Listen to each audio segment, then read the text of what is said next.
Dear viewers, हमारे दृष्टि PCS channel पर अब से हर रोज शाम 6 बजे राज्य विशेष करंट अफेयर्स देखना न भूलें। धन्यवाद।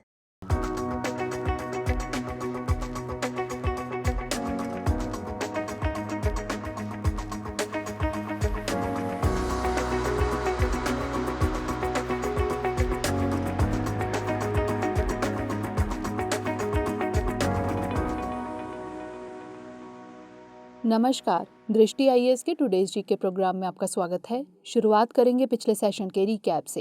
पहला प्रश्न था, पन्ना बायोस्फीयर रिजर्व के संदर्भ में निम्नलिखित में से कौन सा यहाँ से कथन सही है या फिर है? 1. यह विंध्य पर्वत श्रृंखला में स्थित है। 2. यह यूनेस्को के world network of biosphere reserves यानी WNBR में शामिल है। 3. बेतवा नदी पन्ना बायोस्फीयर रिजर्व से होकर बहती है। नीचे दिए गए कूट का प्रयोग कर सही उत्तर चुनिए। इसका सही जवाब था केवल 1 और 2। अगला प्रश्न था, हाथ से मैला ढोने यानी मैनुअल स्कैवेंजिंग के संदर्भ में निम्नलिखित कथनों पर विचार कीजिए। 1. यह भारत में मौलिक अधिकारों के विपरीत है। 2. भारत में मैला ढोने वालों के रूप में लोगों के रोजगार पर प्रतिबंध लगा दिया गया है। उपरोक्त में से कौन सा यहाँ से कथन सही है या फिर है? इसका सही जवाब था दोनों 1 और 2। अगला प्रश्न था, पर्सनल डाटा प्रोटेक्शन यानी PDP बिल 2019 किस समिति की अनुशंसा पर लाया गया है? इसका सही जवाब था BN श्री कृष्णा समिति। अगला प्रश्न था, एप्लीकेशन प्रोग्रामिंग इंटरफेस यानी API के संदर्भ में निम्नलिखित में से कौन सा यहाँ से कथन सही है या फिर है? 1. ओपन सोर्स API सार्वजनिक रूप से उपभोक्ताओं तथा सॉफ्टवेयर डेवलपरों के लिए उपलब्ध है। 2. सभी वेब सेवाएं API हैं। 3. API प्रोटोकॉल किसी भी प्रोटोकॉल या डिजाइन शैली का प्रयोग कर सकते हैं। निम्नलिखित कूट का प्रयोग कर सही उत्तर चुनें। इसका सही जवाब था 1, 2 और 3। अगला प्रश्न था, कंट्रोल्ड एरियल डिलीवरी सिस्टम से संबंधित निम्नलिखित कथनों पर विचार करें। 1. Aerial delivery research and development establishment यानी ADRDE आगरा में स्थित है। 2. Controlled aerial delivery system flight प्रदर्शन ADRDE द्वारा किया गया, जो अटल इनोवेशन मिशन के तहत मनाए जाने वाले विभिन्न कार्यक्रमों का हिस्सा हैं। उपरोक्त में से कौन सा यहाँ से कथन सत्य है या फिर है? इसका सही जवाब था केवल 1। अगला प्रश्न था, गोवा मुक्ति दिवस के संबंध में निम्नलिखित कथनों पर विचार कीजिए। 1. गोवा मुक्ति दिवस 2021 की थीम गोवा @61 है। 2. डॉक्टर राम मनोहर लोहिया ने गोवा में क्रांति लाने में अहम भूमिका निभाई थी। उपरोक्त कथनों में से कौन सा यहाँ से सही है या फिर है? इसका सही जवाब था केवल 2। अगला प्रश्न था, काजीरंगा राष्ट्रीय उद्यान के संबंध में निम्नलिखित कथनों पर विचार कीजिए। 1. इसे 1985 में यूनेस्को द्वारा विश्व धरोहर स्थल और 2006 में टाइगर रिजर्व के रूप में घोषित किया गया था। 2. अल्बिनो हॉक डियर को हाल ही में पार्क के कोहोरा क्षेत्र में देखा गया था। उपरोक्त कथनों में से कौन सा यहाँ से सही है या फिर है? इसका सही जवाब था दोनों 1 और 2। अगला प्रश्न था, सहकारी समितियों के संबंध में निम्नलिखित कथनों पर विचार कीजिए। 1. आपसी सहायता और स्वयं सहायता सिद्धांतों पर आधारित सहकारी समिति बनाने के लिए कम से कम 15 वयस्क सदस्यों की जरूरत होती है। 2. भारत सरकार अधिनियम 1935 के तहत सहकारिता को प्रांतीय विषयों के रूप में माना जाता था। उपरोक्त कथनों में से कौन सा यहाँ से सही नहीं है या फिर है? इसका सही जवाब था केवल 1। अगला प्रश्न था, भारतीय नौसेना के मर्मागांव के संबंध में निम्नलिखित कथनों पर विचार कीजिए। 1. यह P-15B वर्ग का पहला स्वदेशी स्टील्थ विध्वंसक है। 2. इसका नाम गोवा के बंदरगाह शहर के नाम पर रखा गया है। उपरोक्त कथनों में से कौन सा यहाँ से सही है या फिर है? इसका सही जवाब था केवल 2। अंतिम प्रश्न था, कोविड डेल्टा किट के संदर्भ में निम्नलिखित कथनों पर विचार कीजिए। 1. इसे ICMR द्वारा 100% संवेदनशीलता और विशिष्टता के साथ अप्रूव्ड किया गया है। 2. इसमें डेल्टा और ओमिक्रॉन के सभी प्रकारों में बारीकी से अंतर करने की क्षमता है। उपरोक्त कथनों में से कौन सा यहाँ से सही है या फिर है? इसका सही जवाब था दोनों 1 और 2। शुरुआत करते हैं आज के सेशन की। सबसे पहले देखेंगे अभ्यास प्रश्न। निम्नलिखित कथनों पर विचार कीजिए। 1. यह भारत का पहला धातु युग है।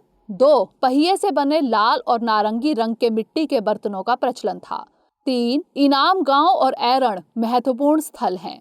उपरोक्त कथन प्राचीन इतिहास में निम्नलिखित में से किस कालखंड से सबसे अधिक संबंधित है? ताम्र पाषाण काल, नव पाषाण काल, पुरा पाषाण काल या फिर महापाषाण काल? इसका सही जवाब है ऑप्शन ए, ताम्र पाषाण काल। हाल ही में भारतीय पुरातत्व सर्वेक्षण यानी ASI ने मध्य भारत में ताम्र पाषाण काल से जुड़े 2 प्रमुख स्थलों का उत्खनन किया। ये स्थल हैं सागर जिले में स्थित ऐरण और जबलपुर जिले में स्थित तेवर। अब जान लेते हैं ताम्र पाषाण काल के बारे में। कई प्राचीन संस्कृतियां तांबे और पत्थर के औजारों के उपयोग पर आधारित थी। ऐसी संस्कृति को ताम्र पाषाण संस्कृति कहा जाता है। जैसा कि नाम से ही पता चलता है, ताम्र पाषाण यानी चालकोलिथिक काल, चालको यानी तांबा और लिथिक यानी पत्थर। इस काल के दौरान धातु और पत्थर दोनों का उपयोग दैनिक जीवन में उपकरणों के निर्माण के लिए किया जाता था। यह पहला धातु युग है। इस युग के दौरान तांबे और इसके मिश्र धातु कांस्य का उपयोग विभिन्न वस्तुओं के लिए किया जाता था। ताम्र पाषाण संस्कृति की विशेषता पहिए से बने लाल और नारंगी रंग के मिट्टी के बर्तन यानी मृद भांड थे। मालवा संस्कृति एक ताम्र पाषाणकालीन पुरातत्व संस्कृति थी जो मध्य भारत के मालवा क्षेत्र और दक्कन प्रायद्वीप में महाराष्ट्र के कुछ हिस्सों में मौजूद थी। मालवा संस्कृति के स्थलों में दैमाबाद, इनाम गांव, कायथा, नागदा, विदिशा, ऐरण, मंदसौर और महेश्वर के पास नवदा टोली शामिल है। अतः विकल्प ए सही है। तो इस तरह इस प्रश्न का सही जवाब है ऑप्शन ए, ताम्र पाषाण काल। हमारे वीडियो अंग्रेजी में देखने के लिए फॉलो करें हमारा ही दूसरा YouTube चैनल दृष्टि IAS इंग्लिश। आज के सेशन का पहला प्रश्न है, श्रीनिवास रामानुजन के बारे में निम्नलिखित कथनों पर विचार कीजिए। 1. रामानुजन ऐसे पहले व्यक्ति थे जो ट्रिनिटी कॉलेज, कैम्ब्रिज यूनिवर्सिटी में फेलो के लिए चयनित हुए थे। 2. पाई की खोज उनकी सबसे बड़ी उपलब्धि थी। 3. श्रीनिवास रामानुजन की याद में भारत में हर वर्ष 22 दिसंबर को राष्ट्रीय गणित दिवस मनाया जाता है। उपरोक्त में से कौन सा यहाँ से कथन सत्य है या फिर है? केवल 1 और 2, केवल 2 और 3, केवल 3 या फिर 1, 2 और 3? इसका सही जवाब है ऑप्शन डी, 1, 2 और 3, यानी सभी कथन सत्य हैं। भारत में हर साल श्रीनिवास रामानुजन की याद में 22 दिसंबर को राष्ट्रीय गणित दिवस मनाया जाता है। अतः कथन 3 सही है। उनका जन्म 22 दिसंबर 1887 को हुआ था। उन्होंने पाई की खोज की थी, अतः कथन 2 सत्य है। उन्होंने पूर्ण संख्याओं के विभाजन, हाइपर ज्यामिति श्रृंखला और यूलर नियतांक यानी यूलर्स कांस्टेंट पर भी कार्य किया। रामानुजन ऐसे पहले व्यक्ति थे जो ट्रिनिटी कॉलेज, कैम्ब्रिज यूनिवर्सिटी में फेलो के लिए चयनित हुए थे। अतः कथन 1 सही है। तो इस तरह इस प्रश्न का सही जवाब है ऑप्शन डी, 1, 2 और 3। अगला प्रश्न है, राज्य निर्वाचन आयोग के संबंध में निम्नलिखित कथनों पर विचार कीजिए। 1. यह मुख्यतः जन प्रतिनिधित्व अधिनियम 1950 से शासित होता है। 2. स्थानीय निकायों के चुनावों के लिए मतदाता सूची तैयार करते समय भारतीय निर्वाचन आयोग से सहयोग करना अनिवार्य है। उपरोक्त में से कौन सा यहाँ से कथन सत्य है या फिर है? केवल 1, केवल 2, दोनों 1 और 2 या फिर ना तो 1 और ना ही 2? इसका सही जवाब है ऑप्शन डी, ना तो 1 और ना ही 2, यानी दोनों कथन असत्य हैं। संसद के दोनों सदनों द्वारा इलेक्शन लॉ संशोधन बिल 2021 पास किया गया है। यह वोटर ID कार्ड को आधार कार्ड से जोड़ने का प्रावधान करता है। प्रत्येक राज्य निर्वाचन आयोग राज्यों के अधिनियमों द्वारा शासित होते हैं। अतः कथन 1 असत्य है। कुछ राज्य भारतीय निर्वाचन आयोग की वोटर लिस्ट को ही अपने राज्य के स्थानीय निकाय के चुनावों में प्रयोग की अनुमति देते हैं।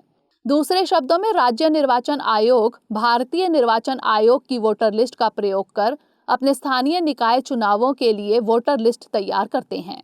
कुछ राज्य स्वयं की वोटर लिस्ट तैयार करते हैं। इनमें प्रमुख है उत्तर प्रदेश, उत्तराखंड, ओडिशा, असम, मध्य प्रदेश, केरल, अरुणाचल प्रदेश, नागालैंड और केंद्र शासित प्रदेश जम्मू कश्मीर। राज्य निर्वाचन आयोग स्थानीय एवं पंचायत चुनावों की निगरानी कर सकता है। यह स्थानीय एवं पंचायतों के चुनावों के लिए वोटर लिस्ट बनाने के लिए स्वतंत्र है और इसके लिए इन्हें भारतीय निर्वाचन आयोग से सहयोग करना अनिवार्य नहीं है। अतः कथन 2 असत्य है। तो इस तरह इस प्रश्न का सही जवाब है ऑप्शन डी, ना तो 1 और ना ही 2। अगला प्रश्न है, निम्नलिखित कथनों पर विचार कीजिए। 1. नील नदी बुरुंडी में भूमध्य रेखा के उत्तर से निकलती है। 2. यह नदी चापाकार डेल्टा बनाती हुई भूमध्य सागर में गिरती है। 3. The grand Ethiopian renaissance dam यानी GERD नील नदी पर स्थित है। उपरोक्त में से कौन सा यहाँ से कथन सत्य है या फिर है? केवल 1 और 2, केवल 2 और 3, केवल 3 या फिर 1, 2 और 3? इसका सही जवाब है ऑप्शन बी, केवल 2 और 3। सूडान ने प्रथम जीनोम वाइड प्राचीन मानव DNA डाटा जारी किया। डाटा के मुताबिक नील नदी घाटी 1000 वर्षों से अधिक समय से यहाँ रह रहे विभिन्न वंशावली एवं सामाजिक संगठन के लोगों का एक महत्वपूर्ण जेनेटिक एवं सांस्कृतिक केंद्र थी। नील नदी अफ्रीका में है। यह बुरुंडी में भूमध्य रेखा के दक्षिण से निकलती है और उत्तर में उत्तरी अफ्रीका की ओर बढ़ते हुए मिस्र से प्रवाहित होते हुए भूमध्य सागर में गिरती है। अतः कथन 1 सत्य है। कभी कभी नील नदी को लेक विक्टोरिया से उद्गमित माना जाता है, लेकिन इस झील की कागेरा नदी जैसी कुछ सहायक नदियां हैं। नील को विश्व की सबसे लंबी नदी माना जाता है। नील नदी मुख्यतः ब्लू नील, अतबारा और व्हाइट नील नदी से मिलकर बनती है। नील नदी का बेसिन बहुत ही विशाल है जो तंजानिया, बुरुंडी, रवांडा, कांगो, किशांसा व केन्या को शामिल करता है। नील नदी चापाकार डेल्टा बनाती हुई भूमध्य सागर में गिरती है। तिकोने या पंखे जैसे डेल्टा को चापाकार डेल्टा कहते हैं, इसलिए कथन 2 सत्य है।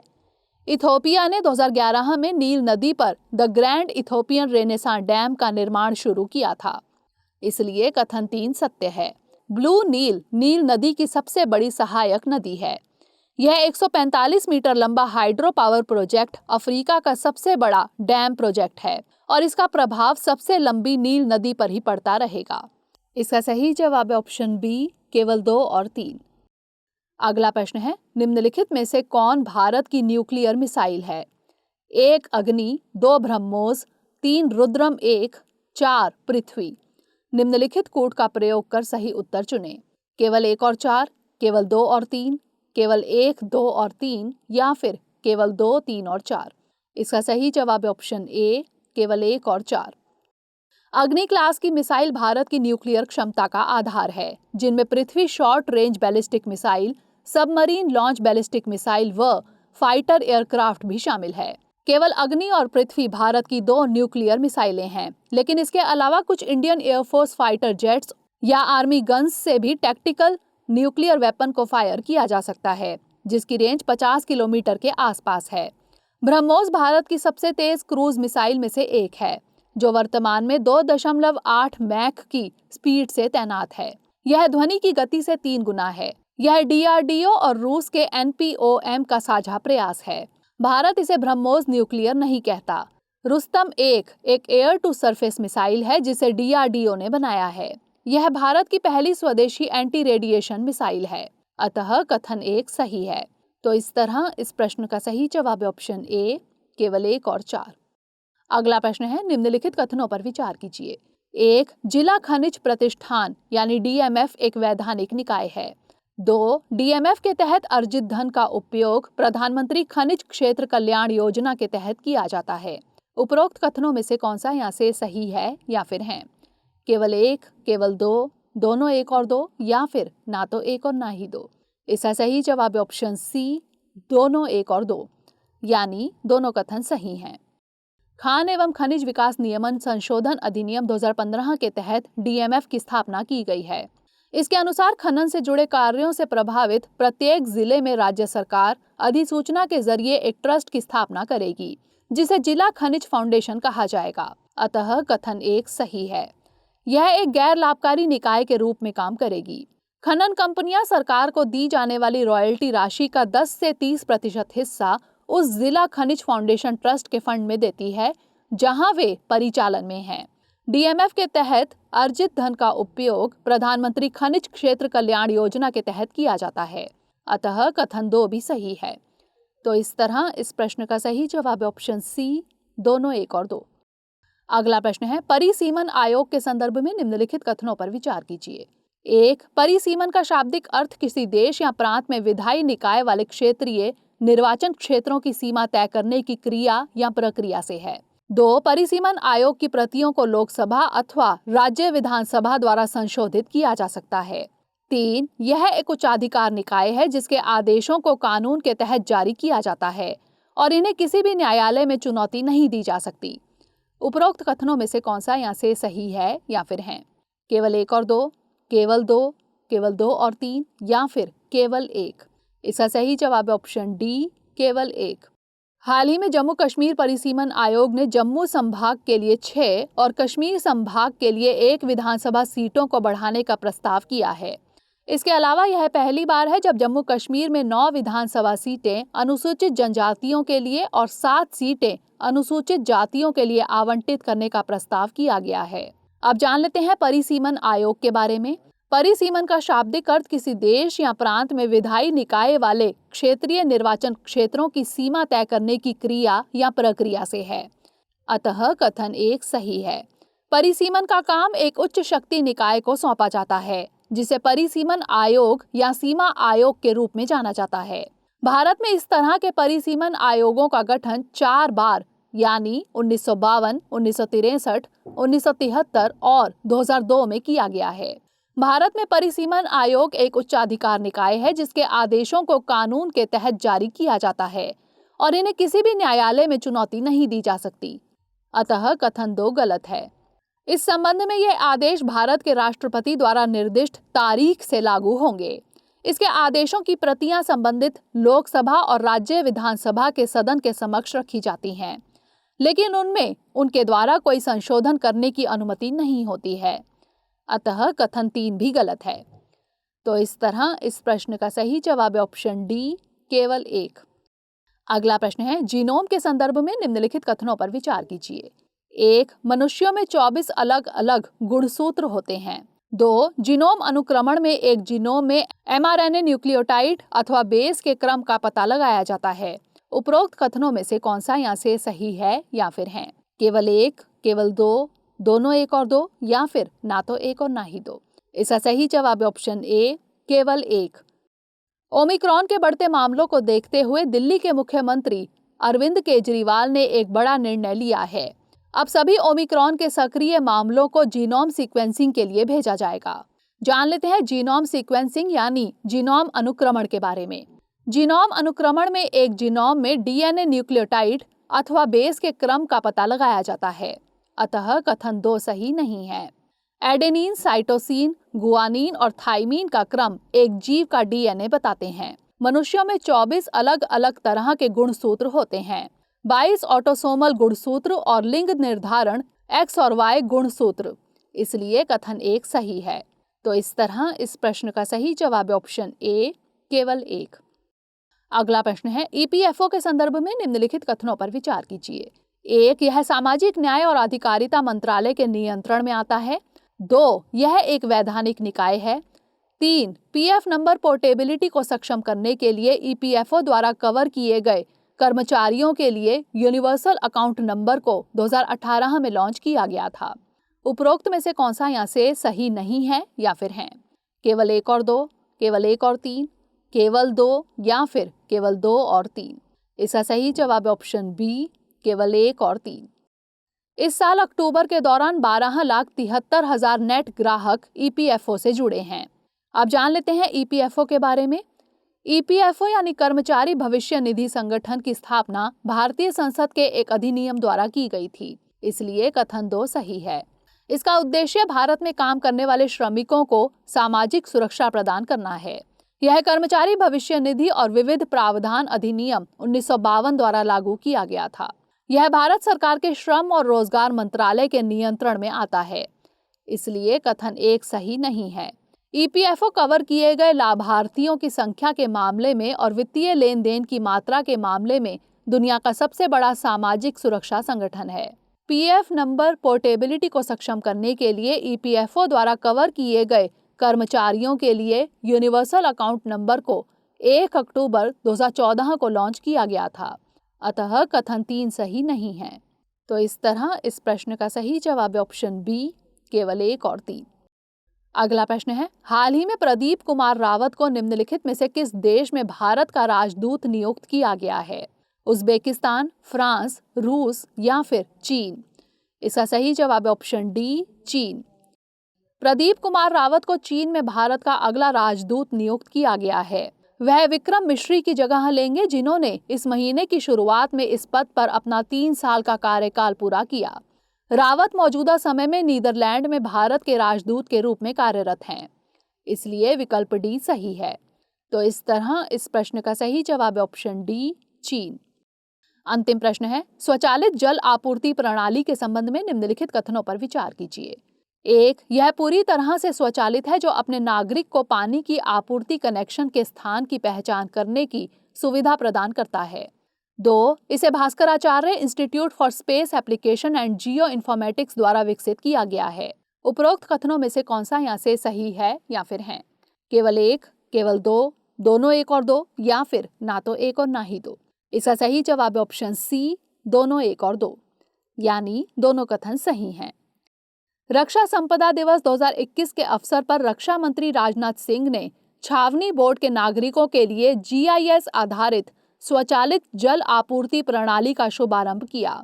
इस प्रणाली का module Bhaskaracharya institute for space application and geo informatics द्वारा विकसित किया गया है, इसलिए कथन 2 सही है।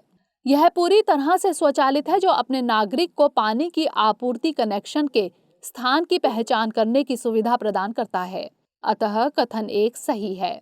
यह GIS प्रणाली देश में अपनी तरह की पहली प्रणाली है। तो इस तरह इस प्रश्न का सही जवाब है ऑप्शन सी, दोनों 1 और 2।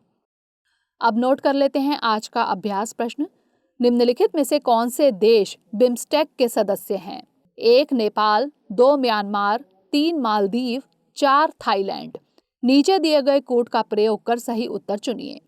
केवल 1 और 2, केवल 2 और 4, 1, 2 और 4, या फिर केवल 3 और 4।